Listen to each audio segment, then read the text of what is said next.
The house stood alone, old, abandoned. Vines twisted around the porch railing like skeletal fingers. The windows were dark eyes watching. This was Emma's new home. Emma was the youngest. She didn't want to move. This house was creepy. She felt it in her bones, a shiver that ran deeper than the autumn chill. One afternoon, Emma ventured into the attic. Dust swirled in the dim light. Cobwebs hung like ghostly curtains. And there, in the corner, stood a mirror. It was tall and ornate, the silver tarnished, the glass cloudy with age. Emma stepped closer, drawn by a strange pull. She saw her reflection, but it was wrong, distorted, and the reflection in the mirror smiled. A slow, sinister smile that didn't touch its cold, dead eyes. Emma stumbled back, heart pounding. It had only been a trick of the light. It had to be. She couldn't believe the reflection was real, but as she watched, the smile in the mirror widened. A voice, thin and reedy, whispered from the depths of the glass, "Let me out."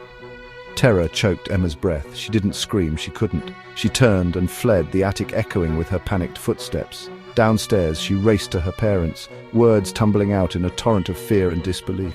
They soothed her, told her it was just her imagination. The house was old, full of drafts and creaking floorboards that played tricks on the mind. Emma knew what she had seen, heard. Something was trapped in that mirror, something evil. The next day, curiosity warred with fear. She had to go back. She had to see if it was real. The attic seemed darker, colder.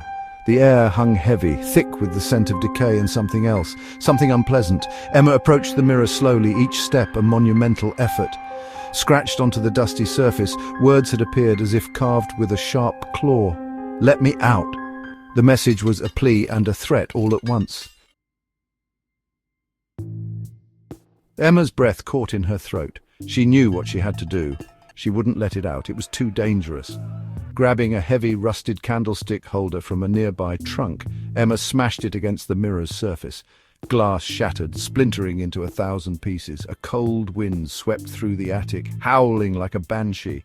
The air crackled with energy, and the shadows in the room seemed to writhe and twist. Then silence. Emma stared at the shattered remains of the mirror, her heart pounding in her chest. She had done it. She had broken the mirror. But as she turned to leave, a whisper, faint but full of malice, reached her ears. It seemed to come from everywhere and nowhere at once. "You shouldn't have let me out." From the shattered fragments of the mirror, a dark form began to rise. It was just a shadow, an outline against the dusty floorboards. But it was moving, growing. Emma backed away, her blood turning to ice. She had made a terrible mistake.